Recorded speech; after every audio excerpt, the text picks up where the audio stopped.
काय medicinal disease जो तयार झालेला असतो आपोआप परत नंतर कमी होईल. म्हणजे काय म्हणू बरोबर. आपण, नॅचरल डिसीज पहिल्यांदा, नॅचरल डिसीज मेडिसिनल डिसीज मुळे कमी होणार. ओके, मेडिसिन दिल्यानंतर. आणि मेडिसिनल डिसीज जो आहे तो आपोआप कमी होईल, कारण तो आपण खूप कमी इंटेन्सिटीचा तयार केलेला असतो, म्हणजे मेडिसिन मुळे तयार झालेला असतो. अदरवाईज जो जे दोन्ही नॅचरल डिसीजेस आहेत, तो एक जो स्ट्रॉंगर आहे तो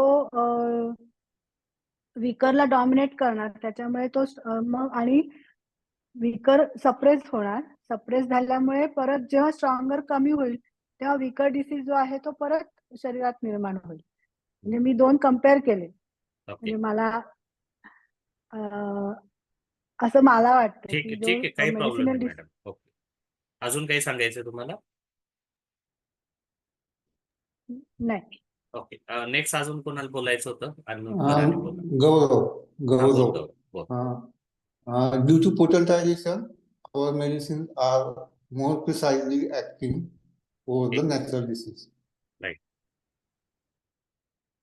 ओके, म्हणजे मेडिसिनचा कंट्रोल आपल्या हातात असतो. रिपीट करायचं नाही करायचं त्या व्हायटल फोर्स त्याला ओळखू शकत नाही, कारण तो सिमिलर सिमटम्स कडे बघत असतो.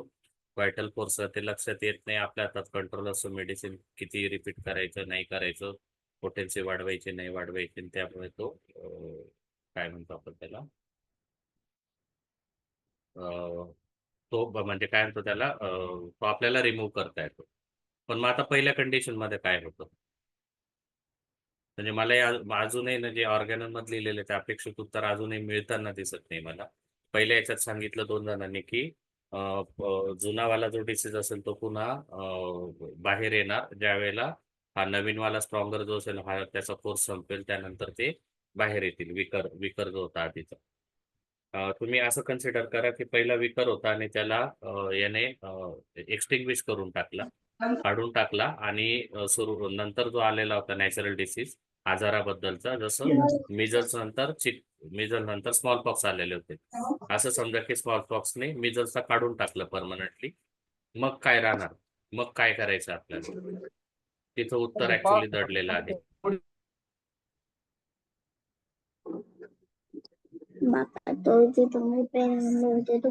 सर तुम्ही आता क्लिअर करून द्या हे मागचं. का पाटोळे सर, आता तुम्ही क्लिअर करून द्या हे उत्तर काय कसे झाले. ओके, ठीक आहे सर. तर आता 3 कंडिशन आपण बघितल्या डिसिमिलर डिसीजचे.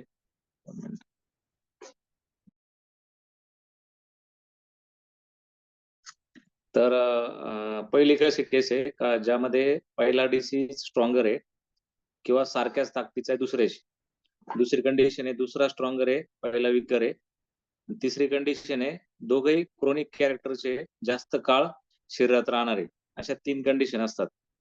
पहिल्या 2 अॅक्यूट कंडिशन मध्ये जर पहिला स्ट्रॉंगर असेल तर तो दुसऱ्याला रिपेअर करेल, दुसऱ्याचा अस्तित्व तयार होऊन देणार नाही.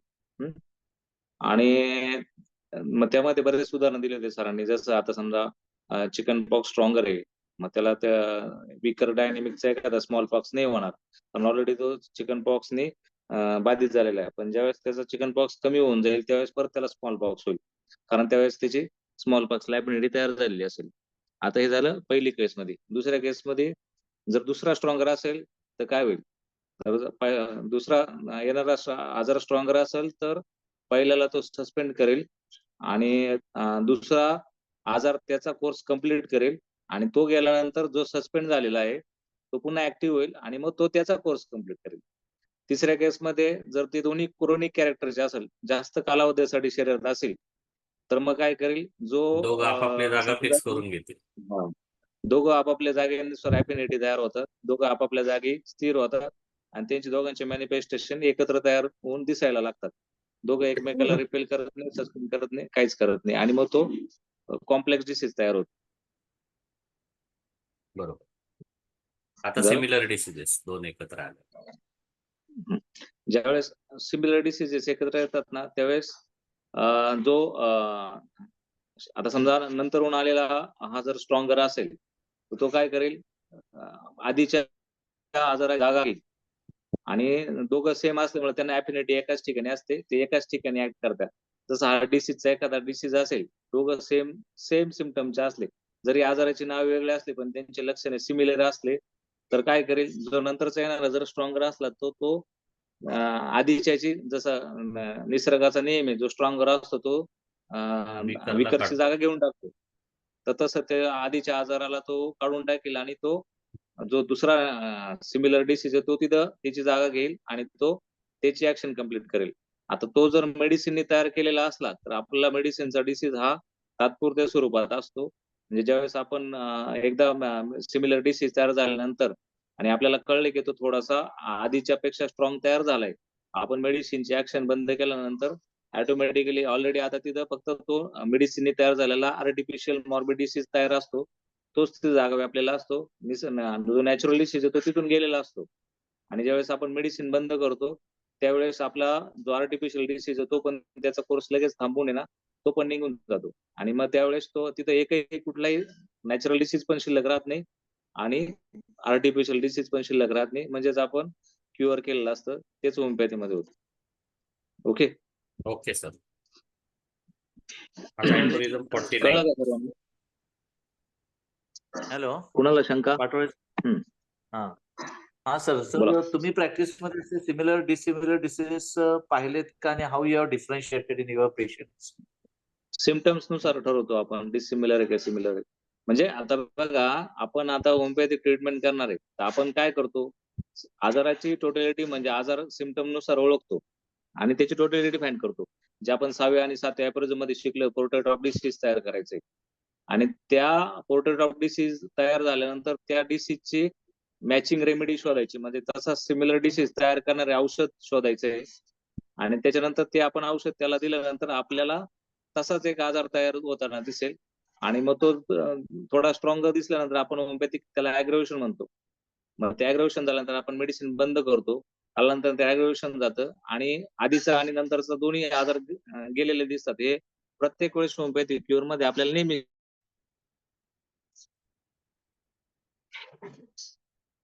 कळलं. हॅलो, हा सर, कळलं. Yes sir. आलं लक्षात?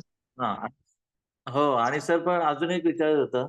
आता हे देर बोला. Are many patient with diabetes, blood pressure आणि अस्थमा, असं बरेच आजार असलेले, किडनी डिसीज वगैरे एकत्र असतात. मग आता हे conditions how we should relate while treating, जो कोणी आता आपण डायबेटिक आहे.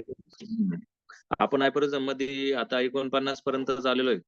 हे जे आता तुम्ही बोलता ना वेगवेगळे डिसीज, हे सर्व पुढे ज्यावेळेस आपण पुढचे ॲपरिझम घेऊ, नंतरच्या याच्यामध्ये केस टेकिंग आहे, केस टेकिंग नंतर तुमचं डोज रिपिटेशन आहे, नंतर सोरिक आहे, सोरा आहे, मायाझमक डिसीज आहे, नंतर माइंडचे डिसीज आहे. हे सगळं प्रत्येक ॲपरिझम मध्ये सरांनी डिस्कस केलेले. त्यानुसार तुम्ही ज्यावेळेस त्या ॲपरिझमचे लेक्चर ऐकाल त्यावेळेस तुमच्या सगळ्या कन्सेप्ट क्लिअर होतील. आता सांगायचं असंच आहे की आपण केस घेताना आता समजा तुम्हाला आता हे तुमच्या कधी लक्षात येईल, तुम्ही ज्यावेळेस केस टेकिंगचे ॲपरिझम वाचल्यानंतर तुम्हाला आता समजा diabetic with hypertension with urinary calculi patient आलाय, तुम्हाला त्याच्यामध्ये काय शोधायचंय ना, हे केस टेकिंग पार्ट आहे. म्हणजे तुम्ही केस कशी घेणार आहे त्याची आणि कोणत्या सिम्पटमला किती वेटेज देणार आहे हे तुम्ही केस टेकिंग शिकल्याशिवाय नाही कळणार. आणि आपण आता फक्त नॅचरल क्युअर कसा आहे हे जे 70 ॲपरिझम पर्यंत सांगितलंय ते शिकतोय.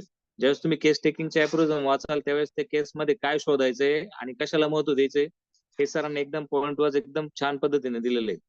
त्यावेळेस तुम्हाला कळेल की आपण आता diabetic with hypertension with renal कॅल्क्युलायचं पेशंटला कसं ट्रीट करायचं. कारण त्यावेळेस त्याचे जे ट्रबलसम सिम्पटम्स आहे, म्हणजे ज्याला आता डायबिटीस त्याच्या पूर्वीपासून आहे, हायपरटेन्शन त्याला पूर्वीपासून आहे, पण त्याला आता ट्रबल कसला आहे, त्याला त्रास कसला आहे, तर रिनल कॅल्क्युलायचं आहे. आता आपल्याकडे सिम्पटम फक्त रिनल कॅल्क्युलायचे. मग ते रिनल कॅल्क्युलाय जर ट्रीट करायचं आहे तर या स्थितीत त्याला आपल्याला ट्रबल रिनल कॅल्क्युलाय तर त्याच्यासाठीचे जे सिम्पटम असेल ते घेऊन टोटॅलिटी फॉर्म करून आपल्याला ट्रीट करायचंय. आता त्याच्यानंतर तुम्हाला तो समजा कॅल्क्युलाय बरा झाल्यानंतर त्याला काय राहतं शिल्लक, त्याच्यानंतर राहतो डायबिटीज आणि हायपरटेन्शन. आता डायबिटीज आणि हायपरटेन्शन ट्रीट करताना तुम्हाला सोरिक सिम्पटम्स आणि लॅटेंट सोरिक सिम्पटम हे सगळे ज्ञात पाहिजे. आणि सोरा काय आहे, सिप्लिस काय आहे, सायकोसिस म्हणजे मायाझमचं नॉलेज असणं फार गरजेचं आहे. ते माहीत असले, त्याचे सिम्पटम माहीत असले तर त्या पेशंट मध्ये काय सिम्पटम हे शोधता येतात. बऱ्याच वेळा असंच होतं, डायबिटीजचं पेशंट आलं, सर याला सिम्पटमच काही नाही, याला केस कसं द्यायचं, किंवा कॉनचा पेशंट आला आणि त्याला सिम्पटम तर काहीच नाही, कसं काय त्याला टोटली डिफॉर्म करायची. हे कधी होतं माहितीये का, ज्यावेळेस तुम्हाला त्याचं नॉलेजच नाही. तर बेसिकली या सर्व गोष्टींचं आधी नॉलेज घ्यायला पाहिजे.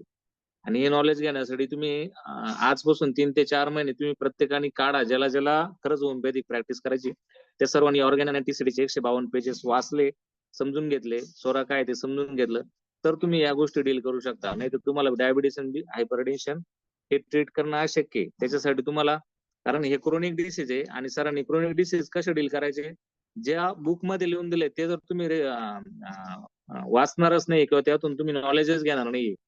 जसं ऑर्गॅनमध्ये कसं रिपिटेशन करायचं, कशी केस घ्यायची आणि माइंडच्या याला कधी वेटेज द्यायचंय, आणि कॉर्पोरेल सिम्पटम म्हणजे शारीरिक सिम्पटम असतील त्याला कधी वेटेज द्यायचंय ते ऑर्गॅन मध्ये सांगितलेलं आहे. पण तुम्ही जर ते रेफरच करणार नसेल, ते वाचणारच नसाल, तर असं 1 आणि 2 तासाच्या लेक्चर मध्ये कोणी किती येऊन सांगितलं तरी कळणार नाही. त्याच्यासाठी तुम्हाला त्याचं नॉलेज घेणं गरजेचं आहे. तुमच्या सुदैवाने तुम्हाला कोणीतरी सांगायला आहे, पण ते कसं एकदा सांगितल्यानंतर पण तुम्ही ते वाचलं पाहिजे. जसं आता सिमिलर डिसिमिलर डिसीज भेटल्यानंतर याच्यावरती जवळजवळ आपण 1.5 ते पावणे 2 तास लेक्चर घेतलेले आहे आणि एकदम 3 वाक्यातलं उत्तर होतं. त्याच्यासाठी खूप वेळ दिला होता आपण. तेवढं इतके उदाहरण सरांनी स्पष्ट केलेले आणि मी पण सांगितलेले, तरी तुमचं कन्फ्युजन होते. म्हणजे याचा अर्थ काय का आपण परत ते जाऊन वाचत नाही. जसे की आज सरांनी लायकोपोडियमची केस डिस्कस केली. त्याच्यामध्ये समजा रेपर्टराईज करून बहुतेक जणांच्या 3 रेमेडी झाल्या, बरोबर आहे की नाही. बहुतेक जणांना 3 रेमेडीचं वेटेज जास्त होतं, पण 3 रेमेडी पैकी द्यायची कुठली हे कधी कळेल तुम्हाला, तर ते मॅट्रेमेडिकामध्ये ते कुठले सिम्पटम मॅच होत आहे ते कळलं पाहिजे. आता जर मी त्या 3 रेमेडीचे तुम्हाला जे सिम्पटम दिले त्याच्यात तुम्ही वाचलंच नाही आणि ते डिफरन्शिएट केलं नाही, तो प्रत्येक रेमेडीचा हरण्या कसा प्रेझेंट होतो आणि त्याचे सिम्पटम्स कसे असतात हे शिकायचं असेल तर आधी तुम्हाला ते त्याचं नॉलेज भेटलं पाहिजे. ते कशा पद्धतीने करायचं हे कळलं पाहिजे आणि ते फॉलो केलं पाहिजे. साधं सरळ होतं. समजा तिथे हरण्याची केस होती, 3 रेमेडी मध्ये कुठला ऍप सिम्पटम आपल्याला झालाय त्याच्यानुसार आपण कन्फर्मेशन भेटतो. कारण रेमेडी मध्ये तुम्हाला प्रत्येक वेळेस 3 ते 4 रेमेडी पहिल्या 4 ओळीमध्ये येतात, पण ती नेहमी जी पहिली आली तीच रेमेडी द्यायची असं नाही. त्याच्यासाठी आपल्याला परत मॅथमॅटिक्सचं नॉलेज पाहिजे. नसलं तर त्या 4 रेमेडीज, आता त्याचं सोपं आहे ना, हजारो रेमेडी मधून 3 रेमेडी ज्या डॉमिनंट आले त्या फक्त आपल्याला रेफर करायच्या, पण त्या व्यवस्थित मॅथमॅटिक्स मध्ये रेफर केला पाहिजे. आणि जे सरांचं टीसीडी आणि एमएमपी बुक आहे त्याच्यामध्ये बघा, मी ते 3 पेज टाकले, 1 एमएमपीचे आणि 2 टीसीडीचे, 1 पेज हरणी आहे. म्हणजे किती क्लासिकल सरांनी प्रत्येक अँगलनी त्या हरण्याला प्रेझेंट केलेले. आपण जाऊन तिथं रेफर केलं तरी चांगलंय, पण आपण ते करत नाही. तसंच आहे, तुम्ही बीपी हायपरटेन्शन ट्रीट करायला गेलं तर तुम्हाला जर स्वराज माहित नाही, सोरिक सिम्पटम काय आहे किंवा लेटेंट सोरिक सिम्पटम काय आहे हे माहित नसलं तर तुम्हाला नाही कळणार ते हायपरटेन्शन मध्ये काय सिम्पटम येणार आहे आणि डायबिटीस मध्ये काय सिम्पटम येणार आहे. कळलं? त्याच्यासाठी थोडं पेशन्स ठेवावं लागणार आहे, नॉलेज आधी घ्यायला लागणार आहे, मग त्याचं इम्प्लिमेंटेशन करू शकतं. बिना नॉलेजचं कुठलं इम्प्लिमेंटेशन कोणीच करू शकत नाही. त्याच्यासाठी ते आधी तुम्ही ते शिकून घ्या काय ते. मला आनंद आहे सर, तुम्ही आज ते 3 रेमेडीचे जे पेजेस टाकलेत ना तिकडच्या त्या पाठा ग्रुपला, तर हा मला सर. आनंद आहे की तुमच्यामुळे आज मला हे विजन मिळालं की इथून पुढे असं जर काही आलं ना तर ज्या रेमेडीज ऍटलीस्ट एमएमपी मध्ये ते मी एमएमपी मध्ये जाऊनच कन्फर्म करायला हवं. म्हणजे थँक्यू भाई, आणि मी नेहमी तुमच्यामुळे आज मी सांगतो, ती गोष्ट शिकू शकलो. म्हणजे आणि मी रेमेडीने नेहमी काम सांगतो करून झाला, इंग्लिशमध्ये म्हणजे मी त्याच्यात खुश असायचो बा, औषधाने काम केलं ना मी रिझल्ट आपला देव आहे. माझं आयुष्यात ते नेहमी वाक्य असतं, रिझल्ट. पण मग आणि आता ते मला काय कळलं की इन केस कॅल्केरिया राहिला असता तो मग काय केलं असतं मी, त्याचं ऑपरेट झालं असतं आतापर्यंत. बरोबर. त्याचं कारण आहे सर, म्हणजे मी नेहमी सांगतो कन्फर्मेशन तुमचं मॅट्रेमेडिका मध्येच होतं. सर्व स्टालवर तेच सांगता. आपण काय करतो माहिती का, रेपर्टरीच्या म्हणजे बघा रेपर्टरी ना, आता आपण पाठक रेपर्टरीचे खूप चांगलं काम केलेलं आहे सर्वांनीच, ते अप्रिशिएट आहे. परंतु काय होतं माहिती का, रेपर्टरी हा म्हणजे आपण जसं एखादा मंदिराचा पाया घेतो ना, तर रेपर्टरी तुमचं कळस आहे. तिथपर्यंत जाण्यासाठी तुम्हाला पाया मजबूत पाहिजे, तर तुम्ही कळस उभारू शकता. नेहमी जर तुमचा पाय विकासला ना तर तुमची रेपर्टरी तुम्हाला नेहमी धोका देणार आहे कुठे ना कुठे. कारण की काय होतं, बऱ्याच वेळा म्हणजे आता 7 रुब्रिक शोधले आणि ते 7 रुब्रिकले वेटेज एखाद्या मेडिसिन आलं म्हणजे ती तुमची मेडिसिन नाहीये. त्याचं कन्फर्मेशन तुम्हाला ती मेडिसिन मेट्रामेडिका मध्ये पाहिल्याशिवाय बघा आता लायकोपोडियम, नक्सोमिका आणि सिलेशिया यांचं डिफरन्शिएशन तुम्हाला असतं तर तुम्हाला कळतं की खरंच सिलेशियाचं हर्नियाचं प्रेझेंटेशन वेगळं असतं, नक्सोमिकाचं प्रेझेंटेशन वेगळंच असतं, लायकोचं वेगळं असतं.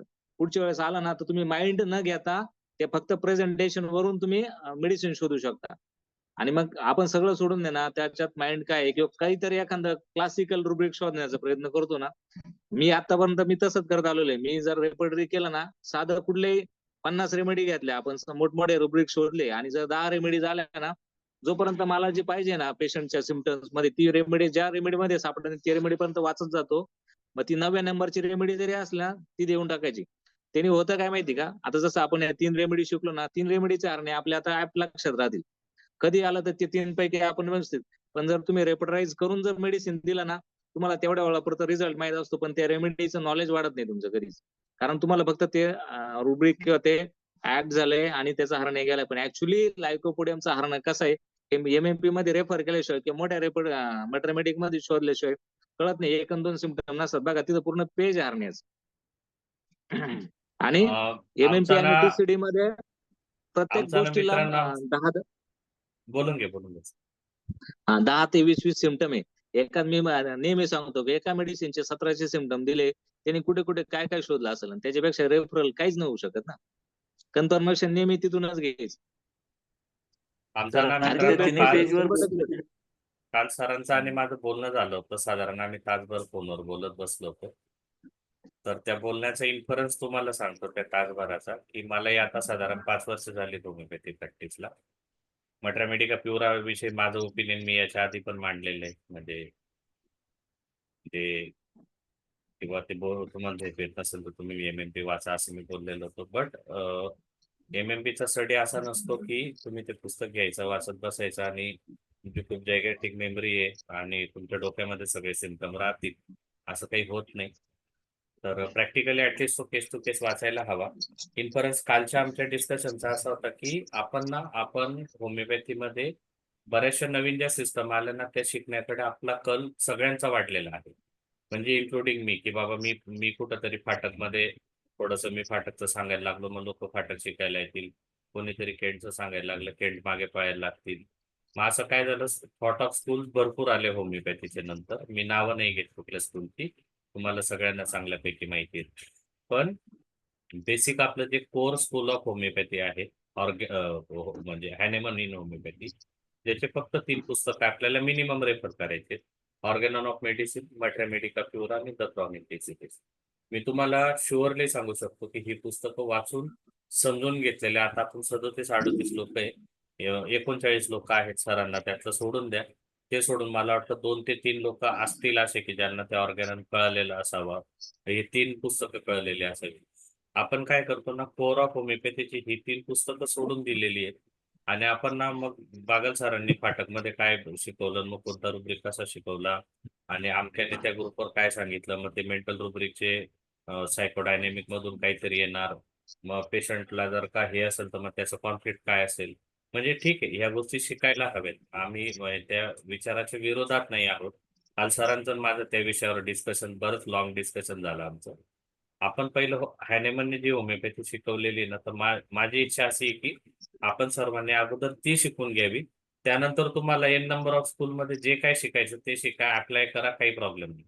पण बेस जर का हा माहीत नसेल ना, म्हणजे उदाहरण देतो, काल म्हणजे माझीच केस होती, त्याच्यावर आमचं चाललेलं होतं की सरांनी मला तिथं प्रॅक्टिकल ऑर्गॅनन सांगितलं की सर तुमच्याकडनं ही चूक झाली आणि त्या चुकीमुळे हे सगळं असं झालेलं आहे. म्हणजे बघा, मी भले एंट्री कुठल्याही माध्यमातून करू द्या, म्हणजे मी केस मेंटल रुब्रिकच्या माध्यमातून घेतलेले असो, मी पॅथॉलॉजिकल घेतलेले असो, मी कोणत्या तरी XYZ रेपर्टरीतनं आलेलो असो, जेवढ्या आता 15, 20, 25 रेपर्टरीज आहेत त्या, किंवा मल्टिपल अप्रोचेस आहेत आपल्याकडे की सेन्सेशन मेथड आहे, सेगल मेथड आहे, अशा भरपूर आहेत, कोलकाता मेथड आहे. मी कोणत्याही अप्रोचने जरी कोणतीही रेमेडी दिलेली असेल तर ती रेमेडी देताना ज्यावेळेला मला होमिओपॅथिक ॲग्रवेशन होतंय, मेडिसिनल ॲग्रवेशन होतंय, मेडिसिनचे सिम्पटम येत आहेत का नवीन ॲडिशनल सिम्पटम येत आहेत, हे नॉलेज मला ऑर्गॅननच देणार आहे. हे नॉलेज जर मला नसेल तर तुम्ही विसरून जा की आपल्या केसेस क्युअर होणार आहेत आपल्याकडे. क्युअर याला म्हणतात की एक सोरायसिसची केस मी आजपर्यंत 5 वर्षात ठीक करू शकलो. मी सरांना काल सरांकडे कबूल पण केलं होतं. म्हटलं सर एक केस पूर्णपणे ठीक करू शकलो, याचं याचं मला समाधान नाही. मला समाधान त्या दिवशी होईल ज्या दिवशी मी 10 सोरायसिस पैकी 5 केसेस पूर्णपणे बऱ्या करेल, ज्या बऱ्या होऊ शकणार आहेत ऍटलिस्ट. सो या मार्गाने जर गेलं ना, नंतर वेळ कुठलाही राहावं, ऑर्गॅनल मध्ये आपली 100% विकेट पडतेच पडते. तर त्या गोष्टीसाठी ऑर्गॅनल शिकणं आपल्याला गरजेचं आहे. आणि वाईट वाटतं की त्या विषयाला आपण सगळेजणांना मेहनत वेळ कमी देतो. त्या गोष्टीचं वाईट आहे. सर तुम्ही घेऊ शकता तुमचा ॲपोरिझम. सॉरी बरं का असं अधूनमधून बोर केल्याबद्दल इतरांना. नाही, आणि त्यात अजून एक आहे. आता समजा आपण फार जास्त रुब्रिक किंवा मग त्याचं मिनिंग आणि मग रुब्रिक शोधून लिहून त्याच्या नोट्स करतो, ते करायला पाहिजे. पण ऍक्च्युली कसं माहितीये का, जसं तुम्ही काल बोलले, माझ्यामध्ये सिंगल रेमेडीचे किती 1800 रुब्रिक आहे ना पाठक मध्ये. हो हो हो हो 1800 नाही 8,500 आता 8 ते 9,000 8,500 आहेत सर. आता पाठक, हा पाठक इकॉन्साइज रेपर्टरी. विचार करा, सिंगल रेमेडीचे 8,000 रुब्रिक तुम्ही कधी मगअप करून ठेवाल आणि कधी त्याचं सगळं लक्षात ठेवणार आहे आणि कधी त्याचं तुमचं नॉलेज होणार आहे. आता आपण एवढ्या मोठ्या मार्गाने जातो, ते पुढच्या बाकीच्या मोठ्या रेपर्टरी तर सोडाच, आणि तुम्हाला फक्त 294 प्रिझम आहे आणि 3च मायाजम आहे शिकायची. आणि माझ्यामध्ये आता 400 की काहीतरी सोरिक सिम्पटम आहे आणि 60 का 65 लॅटेंट सोरिक सिम्पटम आहे. सायकोसिस सिम्पटम फार कमी. एवढं कमी मटेरियल आहे आणि ते सोडून आपण किती मोठ्या गोष्टीच्या मागे लागतोय. म्हणजे सिंगल रेमेडीचे मला तुम्ही काल सांगितलं, मग मी शॉक झालो.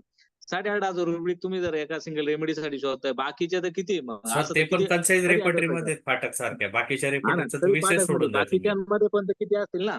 आणि कधी कधी काय होतं, आता काल आपण ते एक कोणाचं लेक्चर होतं ते 2 दिवसापूर्वी नाही का, तर त्यांनी ते हायवेस कॅमसन स्टॅमोनियम काहीतरी माइंडची केस होती ती, तर त्या हा रुब्रिक हा वरती त्यांचं चालू होतं डिस्कशन. सेगल सरांचं ते ग्रुप आहे बघा. तर हो त्याच्यामध्ये ना त्यांनी बोलता बोलता ते सर काय बोलले का, आधीच्या याच्यामध्ये हे 2 ड्रग नव्हते, आता ते ऍड झाले. म्हणजे बघा, हे असं ऍडिशन रेपर्टरी मध्ये कधी होत राहणार. म्हणजे कुठलीच रेपर्टरी फर्म नाही. म्हणजे एखाद्या रेपर्टरीच्या रुब्रिक मध्ये तुमचा तो ड्रग नसला म्हणजे तो ड्रग त्या गोष्टीसाठी नाहीये असं होत नाही.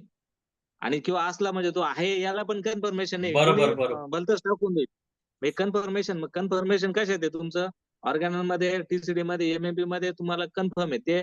ते प्रूव्हन सिम्पटम आहे. ते कुठंच जाणार नाही. तुम्ही कोणती केस टाका, कसली रिकव्हरी केस टाका, तुमचे सिम्पटम द्या. उद्या कोणत्या ग्रुपवर टाका तुम्ही, तुम्हाला रेपर्टरीचं मी तुम्हाला एमएमपीचं एक पेज ओपन करून देतो, तिथे तुम्हाला ते सिम्पटम सापडणार म्हणजे सापडणार.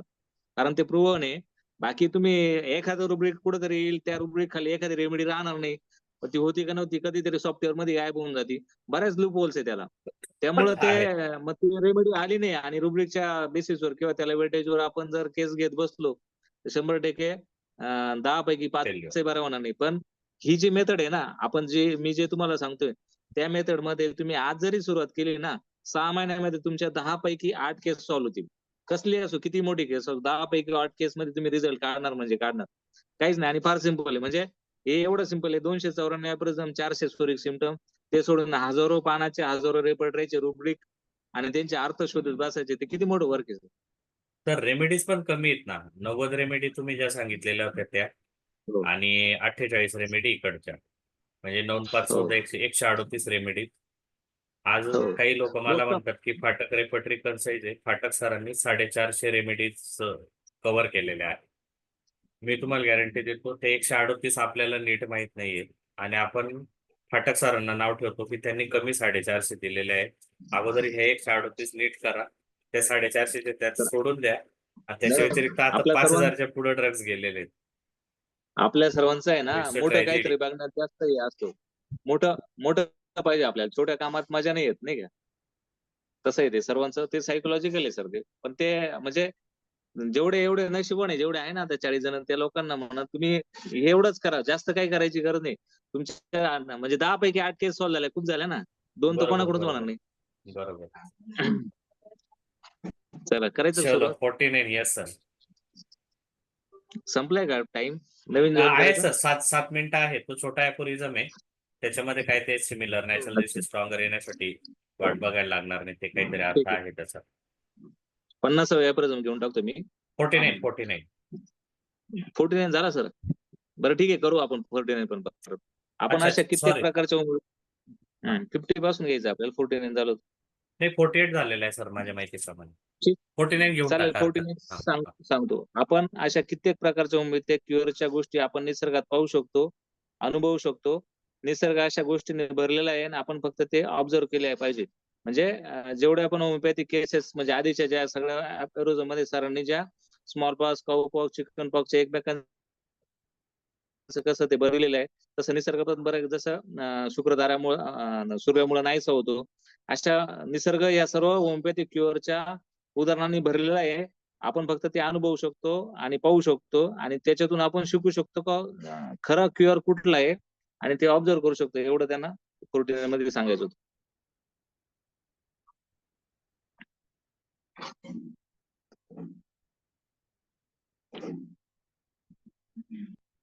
हम्म. 50 पराक्रमी निसर्ग स्वतः कित्येक गोष्टी होमिओपॅथिक पद्धतीने रिपेअर करताना दिसतो. म्हणजे काय, निसर्ग बऱ्याच गोष्टी त्या निसर्गात सुद्धा क्युअर आहे होमिओपॅथिक पद्धतीनेच होताना दिसतंय आणि तो होमिओपॅथिक क्युअरला एखाद्या साधनाप्रमाणे म्हणजे निसर्ग त्याला इन्स्ट्रुमेंट म्हणून वापरताना आपल्याला दिसतोय. आणि आता मायाझमेटिक आजार जे की कायमस्वरूपीचे असतात, जसं हे झाले क्रोनिक डिसीज मध्ये जे कायमस्वरूपीचे असतात, जसे की इच, यांना बरे करणारे मिजल्स, स्मॉल पॉक्स किंवा तत्सम मॉर्बिफिक एजंट त्यांना आपण रेमेडी म्हणू शकत नाही. म्हणजे आता जर तुम्हाला एखादी इच किंवा हे स्मॉल पॉक्स आल्यानंतर एखादी इच किंवा सोरेसिस सारख्या गोष्टी नाहीशा होताना दिसल्या, म्हणजे आपण त्याच्यावरती क्युअर केलंय. आता प्रत्येक सोरेसिसच्या किंवा प्रत्येक इचच्या केसमध्ये आपण स्मॉल पॉक्स किंवा मिजल्स रेमेडी म्हणून वापरू शकतो का? म्हणजे त्याला आपण काय करायचं, आता सोरेसिसची केस आली, आता ते मिजल्स जाते, मग त्याला मिजल्स होऊन देण्यासाठी काहीतरी व्हायरस द्यायचं किंवा वॅक्सिन टोचायचं आणि मग त्याला मिजल्स होऊन द्यायचं म्हणजे तो सोरेसिस बरा होईल, किंवा त्याला स्मॉल पॉक्स होऊन द्यायचं म्हणजे त्याचा तो नॅचरल आजार बरा होईल. असं आपण त्याला रेमेडी म्हणून वापरू शकत नाही का? जरी त्यांच्यामुळे क्रोनिक आजार बरे होताना दिसत असले तरी, कारण की ते स्वतः देखील जास्त डेंजरस व भीतीदायक आहेत. कारण जरी आपण आता सोरेसिस किंवा एखादा क्रोनिक आजार मिजल्सने आणि काउपॉक्सने बरा करायला गेलो, पण स्वतः तो मिजल्स आणि स्मॉल पॉक्स सुद्धा डेंजरस डिसीज आहे. म्हणजे त्याने पण मृत्यू येऊ शकतो, त्याचे पण बरेचसे कॉम्प्लिकेशन आहे. म्हणून आपण प्रत्येक केसला स्मॉल पॉक्स होण्यासाठी काहीतरी प्रवृत्त नाही करू शकत. म्हणजेच आपण त्याचा रेमेडी सारखा वापर नाही करू शकत. नाही करू शकत. ते जे क्रोनिक आजार बरे करतात त्याच्यापेक्षा त्यांना व स्वतःला बरे करण्यासाठी देखील, आणि मग आता स्मॉल पॉक्स आणि हे सुद्धा एक नॅचरल डिसीज असल्यामुळे त्यांना बरे करण्यासाठी परत आपल्याला एक होमिओपॅथिक औषध किंवा रेमेडी द्यावा लागेल. आणि ते म्हणजेच आपण त्यांचा आजारात रेमेडी म्हणून वापरणे धोकादायक आहे. तसेच असे कमी क्रोनिक आजार आहेत जे ह्या घातक मिजल आणि स्मॉल पॉक्स रेमेडीचा वापर करून आपण बरे करू शकतो. म्हणजे असे कित्येक क्रोनिक आजार आहे ते स्मॉल पॉक्स आणि मिजल्सने बरे पण होणार नाही. समजा फक्त इच किंवा सोरेसिस बरा झाला, बाकीचे दुसरे गावठी, आर्थरायटिस, कॉन्स्टिपेशन, बरेचसे असे क्रोनिक डिसीजेस आहेत ते त्याने बरे होणार नाहीये. मग त्यावेळेस काय करणार आपण, म्हणजे तिथं पण ते वापरणं म्हणजे त्याला लिमिटेशन आलेलं आहे आपल्याला. त्या आजारांचा आपण रेमेडी म्हणून वापर करणं, म्हणजे त्यांच्यामुळे अगदी थोड्याच क्रोनिक डिसीजवर आपण मात करू शकतो. तसेच आपण मेडिसिन प्रमाणे त्यांचा डोस कमी जास्त करू शकत नाही. जसं आता एखाद्याला मिजल त्याच्यामुळे थोडासा देऊ, कारण ते आपल्या हातात नाही. एकदा तो आजार झाल्यानंतर तो त्या पेशंट मध्ये तो किती त्रास देईल हे निसर्गालाच माहिती. आपण त्याला कंट्रोल करू शकत नाही.